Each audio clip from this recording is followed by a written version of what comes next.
Shalom, que el Eterno te bendiga. Hoy decidí grabar, este audio para darle a algunos hermanos que están llegando, y fundamentalmente si alguno quiere compartirlo con algún hermano cristiano o de otra denominación, creo que sería muy bueno. Son 10 puntos, 10 tips para que podamos entender, de alguna manera este plan, del Eterno, este gran misterio, ¿no? que se encuentra hoy entre nosotros, y cuál es la voluntad fundamentalmente del Eterno, y que su Mesías vino a llevar adelante este mundo, ¿no? Son 10 puntos muy sencillos, y luego yo te voy a colocar los versículos en el video para que puedas estudiarlos, El primer punto es que nosotros debemos entender qué es Israel, ¿ok? ¿Qué es Israel?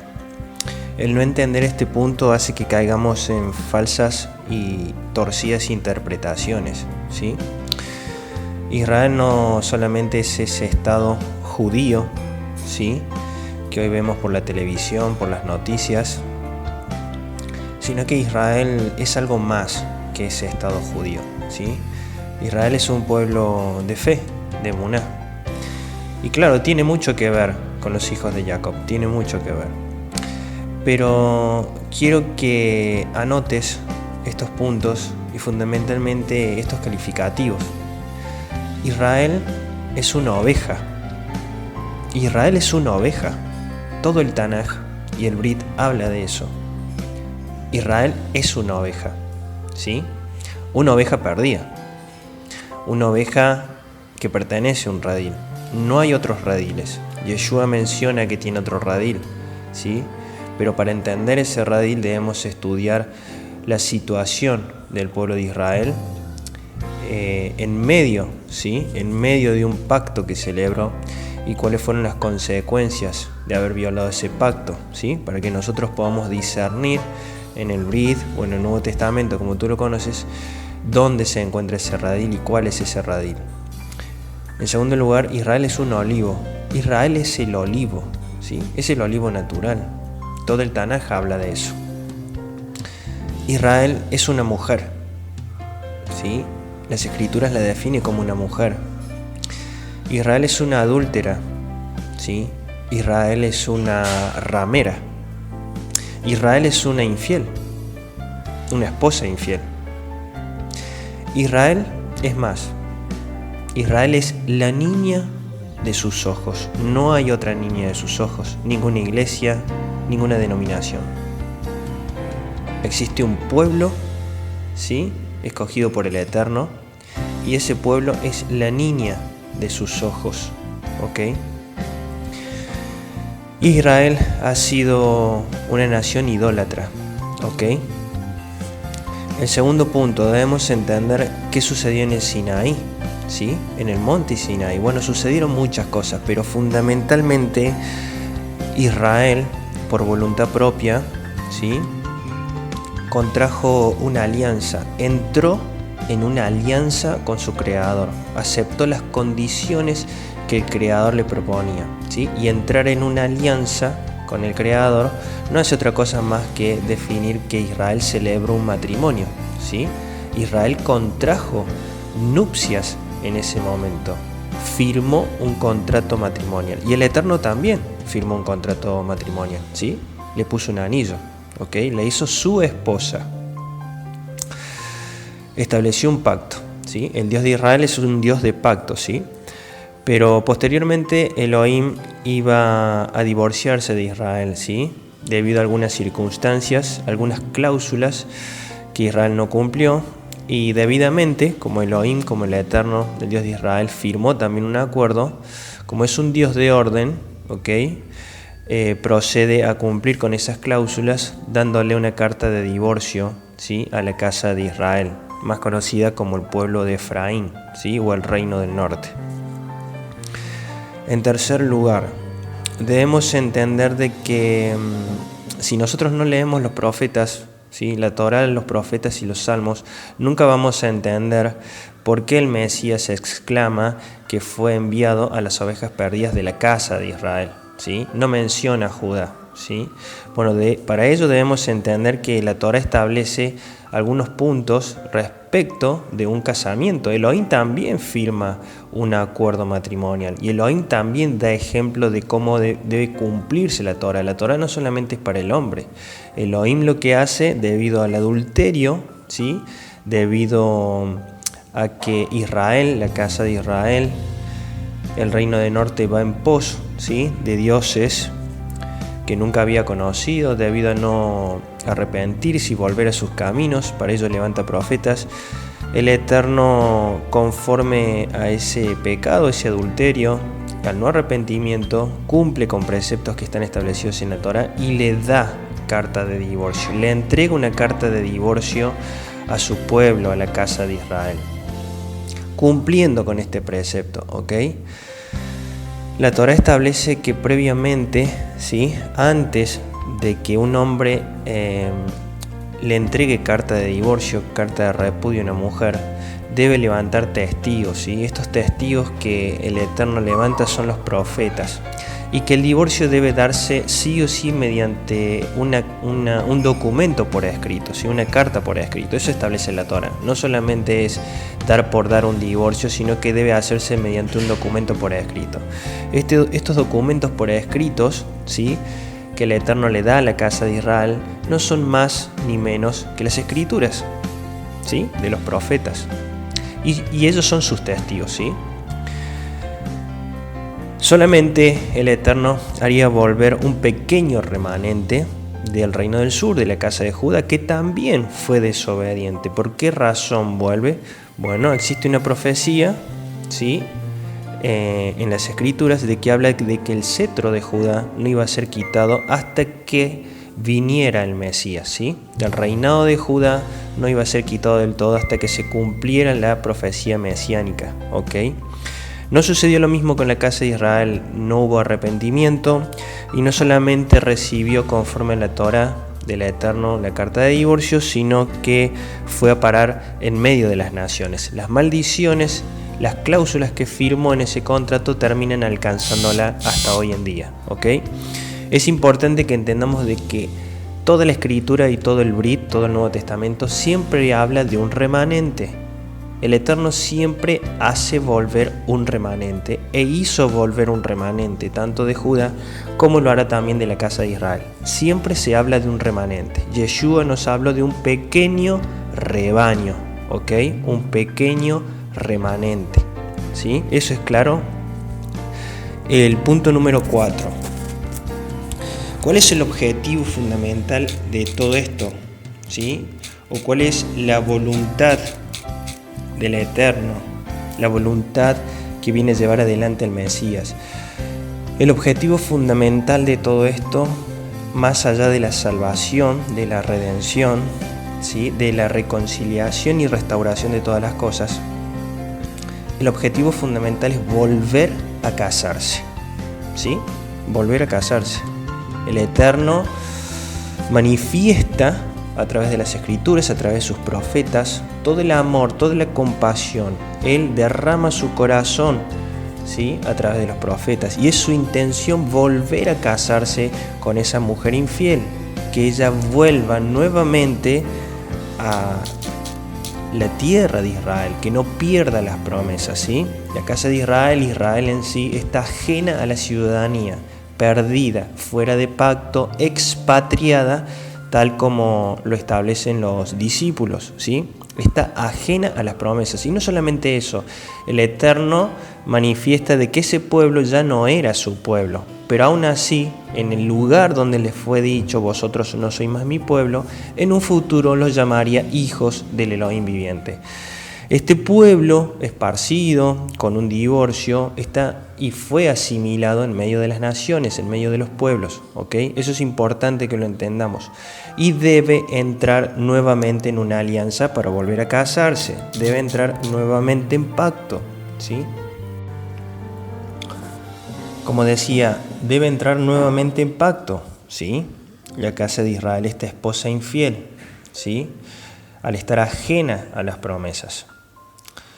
Ella va a recibir, ¿sí?, por misericordia, ¿sí?, aquellas promesas establecidas en el primer pacto, pero dadas las condiciones, las cláusulas, ¿sí?, establecidas en ese primer contrato, le impiden a esta mujer no solamente volver en su condición de ramera, de adúltera, con su primer esposo, sino ser partícipe, ¿sí?, de todas esas promesas.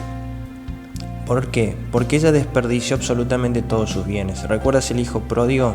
Bueno, el hijo pródigo no solamente fue a parar a las naciones, sino que hay un dato muy importante. Él pidió un adelanto de herencia y desperdició absolutamente todos sus bienes, ¿sí? No quedó nada, absolutamente nada de esos bienes que les pidió, ¿sí?, anticipadamente a su padre. Es por esa razón de que Yeshua, ¿sí?, y los discípulos en el Nuevo Testamento o en el Brit Hadashah nos mencionan de que hemos sido copartícipes o coherederos, ¿sí? El heredero absoluto de todas las cosas es Yeshua y nos hace coherederos, copartícipes. Nosotros no tenemos absolutamente nada para heredar. Desperdiciamos absolutamente todo lo que se nos había entregado, ¿sí?, así como el hijo pródigo, ¿sí? No nos quedó nada. Y aún así la misericordia del Padre se manifiesta por intermedio de su Hijo, ya que éste nos hace copartícipes, coherederos, tal como lo mencionan los discípulos, de las promesas, de todas las cosas, ¿sí? Eso es por voluntad del Hijo y del Padre, obviamente, ¿no?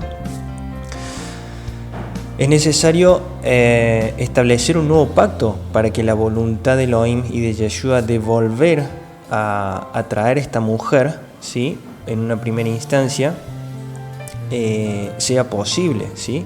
El traer a esta mujer nuevamente a Israel y hacerla parte de estas promesas no hace más que establecer nuevamente otra alianza, porque Elohim es un Dios de alianza y esta mujer debe entrar nuevamente en matrimonio. Entonces debemos entender la profecía de los dos palos de Ezequiel 37, ¿sí? El Eterno haría un nuevo pacto, ¿sí?, y para que esta mujer pueda volver a sus caminos, ¿sí?, nuevamente, colocaría un Ruach, ¿sí?, que tú lo conoces como Espíritu Santo, ¿sí?, es el Espíritu de Santidad. Y ella, por medio de este Ruach, caminaría, volvería nuevamente a las sendas antiguas, a guardar los mandamientos, buscaría hacer la voluntad de su Padre, de su Creador. Y aún así hay más, el Eterno colocaría un corazón nuevo en ella, ¿sí?, un sentir nuevo por las cosas del Eterno. Sacaría ese corazón de piedra y colocaría un corazón de carne. Tantas veces mencionado eso en el cristianismo, pero sin leer el contexto para quién es esa promesa, ¿ok? De colocar un corazón nuevo, de colocar un Ruach en ella, ¿sí? Esa promesa que vendría dada en un futuro con el Mesías, ¿sí?, la promesa del Ruach, del Espíritu, ¿sí? Esa promesa es para la casa de Israel y es lo que está sucediendo hoy. Israel en medio de las naciones no solamente goza de la promesa del Ruach, que lo ayuda, lo consuela, le ayuda a caminar en santidad, le revela absolutamente todas las cosas, sino que ha recibido un corazón nuevo, ¿sí? Es una nueva criatura y vuelve a los caminos del Padre. Debemos entender el tema de los olivos, ¿sí? Hay mucha confusión, ¿sí? Roma ha torcido bastante el tema del olivo silvestre. El olivo silvestre no deja de ser más que nada un olivo, y el olivo es Israel, ¿ok? El olivo siempre es Israel. Una planta silvestre, ¿sí?, algo silvestre, es algo que crece desarraigado de las condiciones naturales, crece en otra tierra, bajo otras circunstancias, no es cultivado, no es cuidado, crece de manera, por decirlo, entre comillas, salvaje, ¿ok? Rebelde, ¿ok? Pero no fue plantado, ¿sí?, en su tierra. Ese olivo silvestre tiene mucho, pero mucho que ver con el desarraigo que sufrió Israel, ¿ok? Esa dispersión. Y Pablo precisamente nos habla en sus cartas de que existe, ¿sí?, no solamente, como lo conoces tú, una gracia que se ha manifestado para los gentiles, sino un misterio que le fue revelado acerca de los gentiles. Y eso se encuentra en Efesios 3:3. ¿Sí? A él le fue revelado un misterio de los gentiles. ¿Ok? Siempre se unieron extranjeros bajo el antiguo pacto a Israel. Siempre siguieron al Dios de Israel. Gentiles. Entonces, ¿de qué misterio nos está hablando el apóstol, ¿sí? O el emisario Pablo, Shaul? Nos está hablando de un pueblo, como dice él, ¿sí? Trayendo al presente la profecía de Oseas, un pueblo que había dejado de ser pueblo. Un pueblo que había dejado de ser pueblo refiere a Israel, a la relación con el Eterno, pero que nuevamente en sus tiempos estaba cobrando vida la profecía, y lo que hace Pablo es traer la profecía del profeta a tiempo presente. ¿Ok? Ese es el misterio en cuanto al olivo silvestre y los gentiles. ¿Ok? Esto no significa, y es muy importante, no significa de que no haya personas que no tengan absolutamente nada que ver con toda esta historia y que efectivamente son naciones extranjeras que tienen parte, ¿sí? Porque el Eterno, de quien quiere tener misericordia, la tiene. Pero lo que es importante entender de que siempre, pero siempre que la Escritura, ¿sí? El Tanaj, ¿sí? Y el Brit Hadashah, el Nuevo Testamento, habla, ¿sí? De una plenitud de gentiles, a lo que está refiriendo es a la mayor parte de Jacob, de Israel, en las naciones gentiles, la plenitud de Jacob, las naciones de Abraham, porque la promesa es para Abraham y sus descendientes, que tendría efectivo cumplimiento, ¿sí? A través de Isaac en su simiente, que es Yeshua. ¿Ok? Entonces es importante entender que siempre, pero siempre que hablamos de una plenitud de gentiles, nos referimos a una plenitud de pueblos, de personas en medio de los pueblos. ¿Sí? Los profetas hablan de eso, que en medio de los pueblos brotarían los renuevos de Jacob en los días postreros, y los días postreros comienzan a partir de Yeshua, tal como lo expresa Kefas o Pedro en sus epístolas. ¿Ok?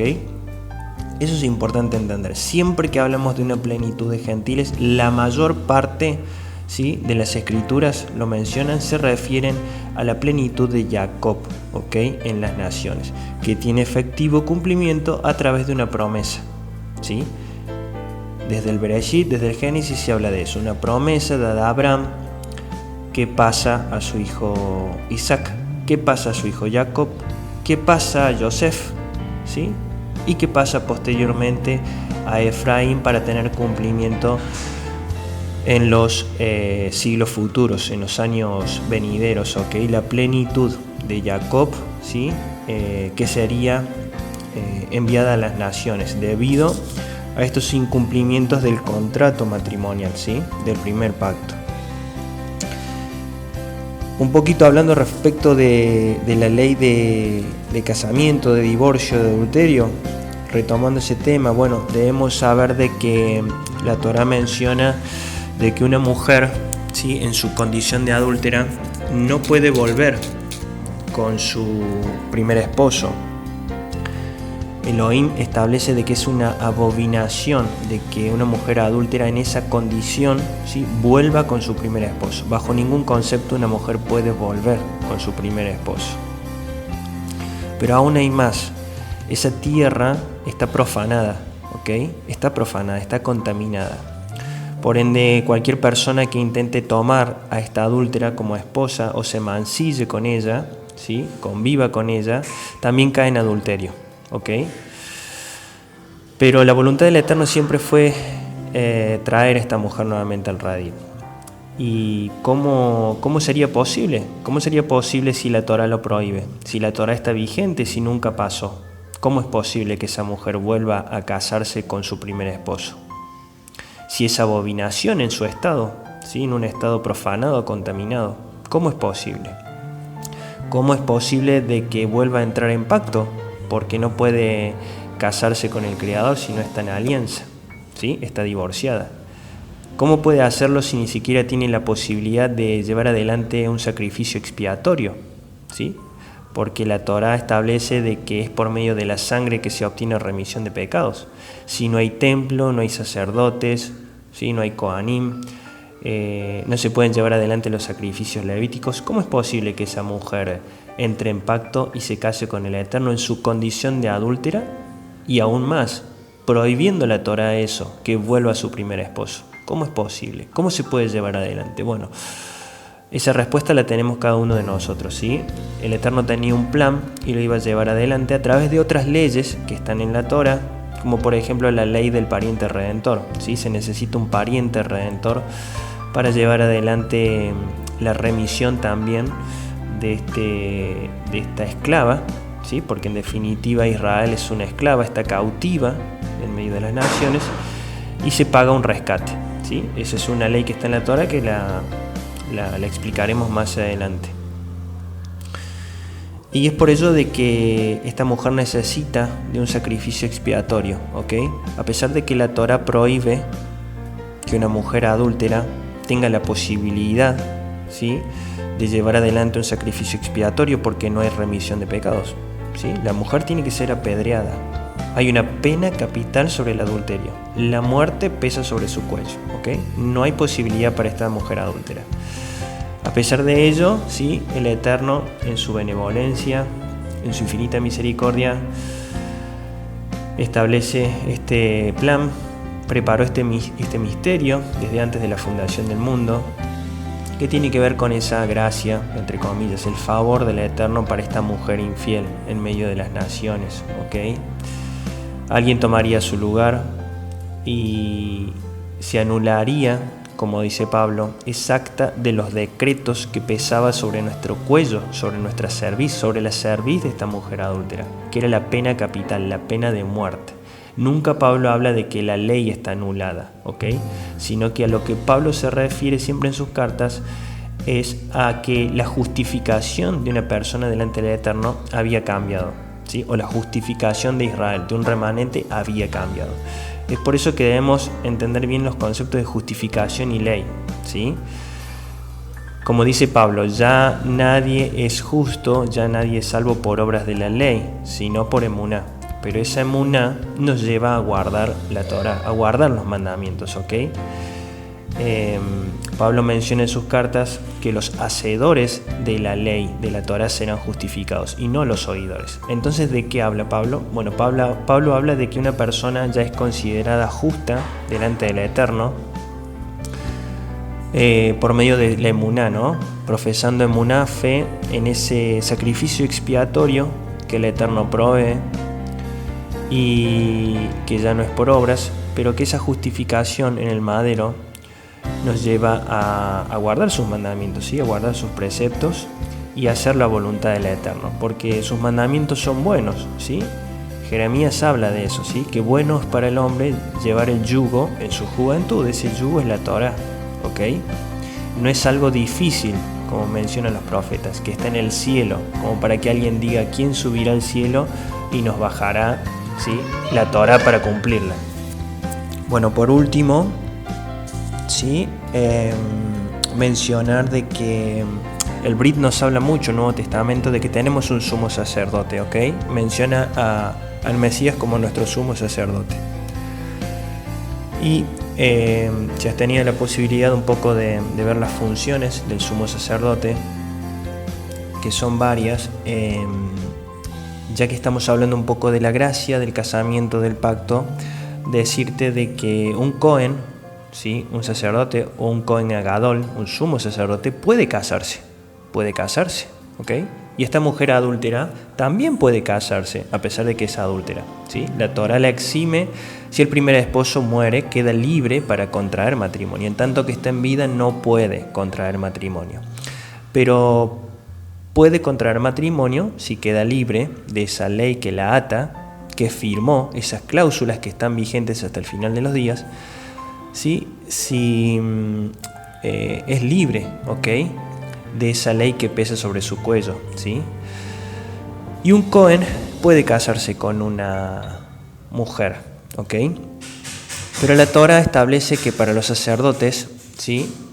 Que quieran contraer matrimonio, deben tener en cuenta algunos preceptos. Por ejemplo, no pueden casarse con mujer divorciada. Interesante ese punto. No pueden casarse con mujer adúltera. También interesante. No pueden casarse con una mujer extranjera. Atención con ese punto. Un sumo sacerdote o un sacerdote no puede casarse con mujeres extranjeras. ¿Ok?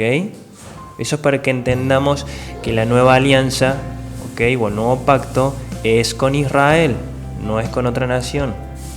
¿Sí? Se injertarán los que el Eterno decida que se injerten, ¿ok? Pero toda la Escritura habla sobre volver a casarse, sobre un nuevo casamiento, una nueva alianza, un nuevo pacto con Israel, ¿ok? La esposa en las Escrituras es y será siempre Israel, ¿ok? Entonces un Cohen, un sumo sacerdote, no puede casarse con mujer adúltera, con mujer ramera, con mujer extranjera, ni con mujer divorciada. Entonces, ¿con quién puede casarse un sumo sacerdote? En este caso, Yeshua. Solamente la Torá establece que los sumos sacerdotes pueden casarse con mujeres vírgenes y del propio pueblo, ¿ok? Así que bueno, lo importante, ¿sí?, de entender estos puntos es lo siguiente. Y tiene que estar bien en claro, ¿ok? En primer lugar, que esto no es una enseñanza nueva, ¿ok? Esto tiene que ver con un mensaje, ¿sí?, que siempre fue el mismo, desde los tiempos de Yeshua, ¿ok? Pero bueno, han sucedido muchas cosas con el correr de los siglos, ¿sí? La influencia del Imperio Romano hasta hoy en día fue muy fuerte y Occidente fundamentalmente recibió muchísimo adoctrinamiento hasta hoy en día del Imperio Romano, ¿no? De Roma. Y ha habido mucha tergiversación, mucha manipulación, ¿sí? Y muchas doctrinas de hombres, muchas teologías de hombres respecto de la salvación en sí, ¿ok? Entonces esto no es un mensaje nuevo, sino que el Eterno ya hace aproximadamente 10 años, más o menos 10 años, que ha sacado a la luz, ¿sí?, este tiempo de restauración, ¿sí?, fundamentalmente de la verdad, ¿sí? Así que es importante de que revises, si no lo has entendido de esta forma, al plan todos estos puntos, ¿sí?, que te van a ayudar a entender. El transmitir este mensaje, ¿sí?, no trae o no conlleva, como algunos hermanos cristianos, ¿sí?, aducen o les molesta, porque quizás el Eterno aún no les ha permitido ver el plan de salvación de esta manera, desde la ley. No conlleva en sí la acepción de personas, ¿ok?, sino que conlleva en sí el objetivo de explicar el plan de redención y ese primer pacto, ¿sí?, desde la ley. El plan de redención, la obra mesiánica de Yeshua debe ser llevada adelante desde la Torá, desde la ley, ¿sí? Esto tiene muchísimo más que ver con esa oferta que se hace en el cristianismo de pasa al frente, haz una oración de fe, acepta a Jesús en tu corazón y Cristo te hace salvo, ¿sí? Esto tiene muchísimo más que ver, es más profundo, ¿sí? ¿Y por qué este mensaje está corriendo en nuestros tiempos? Bueno, fundamentalmente porque aquellos que les gusta enseñar, transmitir el mensaje, deben hacerlo de una manera ordenada, ¿sí? El Eterno establece de que no podemos quitarle ni agregarle a la Escritura, ¿sí? Yeshua llevó siempre a sus talmidim, a sus profetas, a las Escrituras, ¿sí? ¿Y cuáles son las Escrituras que ellos conocían? La Torá, los Salmos y los profetas, no hay más, ¿ok? Pablo exhorta en una oportunidad a Timoteo a poner énfasis y foco en las Escrituras, las cuales él sabía de niño: la Torá, los Salmos y los profetas, ¿ok? Eso es importante entender. El Nuevo Testamento en sí es un testimonio que dejan por escrito, plasmado los talmidim, los discípulos y Pablo, respecto a que la profecía mesiánica y que las profecías ¿sí?, mesiánicas encontradas en las Escrituras, estaban cobrando vida en ese tiempo y se estaban cumpliendo. Lo que hacen es dejar plasmado un testimonio, así como lo estamos haciendo cada uno de nosotros, ¿sí? No a ese nivel, pero con los elementos que medianamente el Eterno nos permite tener al alcance de nuestras manos.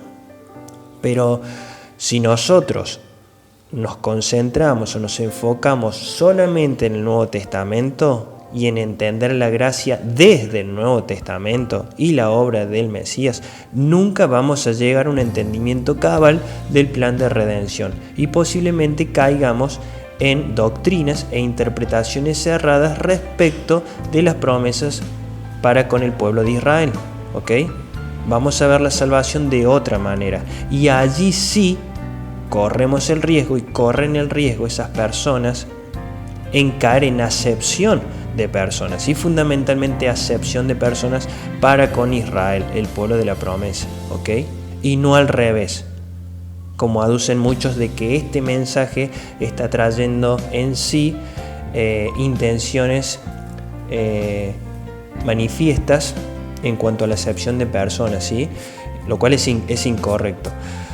Pero bueno, mi consejo es que revises estos puntos, de que entiendas de que debemos poner nuestro ojo en la Torá, en los mandamientos, en los profetas y en los salmos, ¿sí? De esa manera yo voy a poder entender el Brit Hadashah o el Nuevo Testamento o el Nuevo Pacto, ¿ok? Y no al revés. En el cristianismo muchos de nosotros empezamos al revés. Empezamos por el Nuevo Testamento y dejamos el Antiguo, ¿sí?, como lo mencionan, de lado, o lo consultamos en algunas oportunidades para alguna enseñanza en particular. Bueno, eso es incorrecto, ¿sí? Eso es lo que quiere el adversario, ¿ok? Ahora bien, esto no significa que una persona debe conocer todo esto, ¿sí?, para ser salvo. No, una persona va a llegar a la salvación, ¿sí?, poniendo su emuná, su confianza en el Mesías de Israel, ¿sí?, y guardando los mandamientos, ¿sí?, comportándose como el Eterno quiere. Pero para aquellos que les gusta profundizar en las Escrituras, llevar un mensaje, transmitirlo, enseñarlo, sí es importante tener en cuenta la ley, ¿sí?, la Torá, los profetas y los salmos, ¿sí? Yeshua exclamó que su sangre era la sangre del nuevo pacto, ¿sí? Nada más. Y esa sangre del nuevo pacto es para justificar a esas ovejas del nuevo pacto, del cual tanto los profetas hablan, ¿sí? Un nuevo pacto para Israel y para Judá, del cual también tendrán parte otros, ¿ok? Pero entendiendo de que la plenitud siempre en las Escrituras de Jacob, de gentiles, de pueblos, de naciones, las naciones de Abraham tienen que ver con una promesa. El Eterno en su omnisciencia miraba a futuro, qué iba a suceder en los días postreros, ¿sí?, con Israel, y la haría volver, ¿sí?, pero la hará volver conforme a ciertos preceptos y leyes de la Torá que el Mesías debe cumplir, ¿ok? Así que bueno, te dejo estos puntos para que los revises. Si el Eterno te ha permitido conocer la verdad, tranquilidad, shalom. Aquellos que se oponen son señales, ¿sí?, son señales positivas. Es un mensaje resistido. Si el Eterno te lo ha permitido conocer, darle toda la cauda de él, la gloria, las gracias, porque somos pocos, porque estamos dispersos y porque esto es real, es más real de lo que creemos, ¿ok? Es una melodía que pareciera ser nueva, la melodía siempre fue la misma, pero vivimos en un mundo tan aturdido, ¿sí?, tan contaminado de religiones, de doctrinas, que muchas veces las personas, cuando aparece algo que suena interesante o novedoso, ¿sí?, con toda lógica o por temor a Dios, sienten cierta desconfianza, ¿no? Pero si nosotros confiamos en el Eterno y seguimos adelante, vamos a ver de que vamos a pescar, ¿sí? Vamos a echar nuestras redes y los peces van a empezar a saltar, ¿sí? Y este es el tiempo, este es el último tiempo, y por algo el Eterno está revelando esta profecía y bueno, atesorarla, guardarla y darle las gracias a Él de que te ha llamado en este tiempo para transmitir este mensaje de restauración, ¿sí? Extranjeros en los días finales reconstruirían las ruinas y repararían las calzadas del pueblo de Israel. Shalom y que el Eterno te bendiga.